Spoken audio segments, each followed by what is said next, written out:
मित्रांनो, वॉर्निंग, जर तुमच्यामध्ये खरं ऐकायची हिंमत असेल तरच हा व्हिडिओ पूर्ण बघा, नाहीतर स्वतःला अंधारात ठेवून तुम्ही तुमचे सामान्य आयुष्य जगू शकता। चला इमॅजिन करा, तुम्ही फक्त 2 मिनिटांसाठी फोन उघडता, त्यामध्ये इंस्टाग्राम रील्स किंवा शॉर्ट्स बघता, पण हे 2 मिनिटं कधी तासांमध्ये बदलतात हे तुम्हाला कळत सुद्धा नाही। आणि शेवटी तुम्हाला काय भेटते ती म्हणजे निराशा।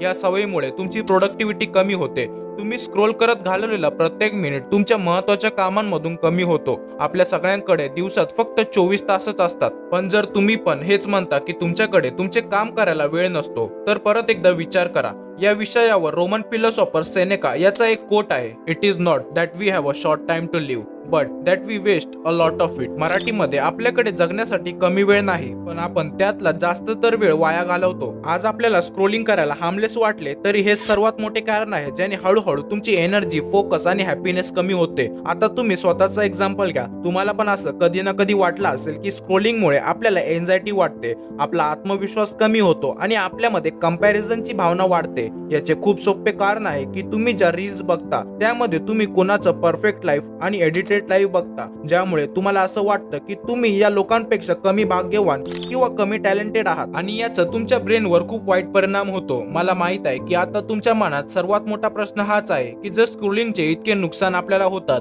तरी आपण स्वतःला थांबवण्यात असमर्थ का राहतो? तर याचे उत्तर एकाच शब्दात आहे, आणि तो म्हणजे डोपामिन।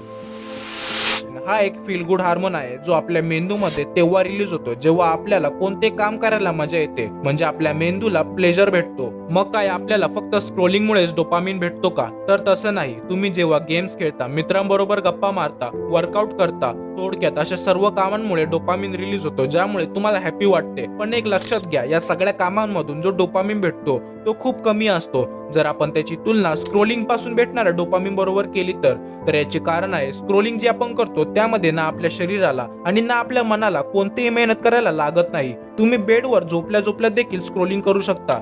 ही अशी गोष्ट आहे त्यात तुम्ही ऍडिक्ट होता, तुम्हाला ही सवय लागते आणि थांबणं कठीण होतं। मित्रांनो, स्क्रोलिंगमुळे आपले एनर्जी लेवल्स कमी होतात, तुमचं माइंड हेवी वाटतं, बॉडी टायर्ड होते आणि मोटिवेशन पूर्णपणे गायब होते। तुम्ही कधी लक्ष दिलंय का की स्क्रोलिंगमुळे तुम्हाला कधीच रिलॅक्स वाटत नाही? तुम्हाला जी फिलिंग येते ती म्हणजे ओव्हर स्टिम्युलेशन। तुम्ही या स्क्रोलिंग पासून बाहेर निघा आणि रिअल वर्ल्ड मध्ये पाय ठेवा।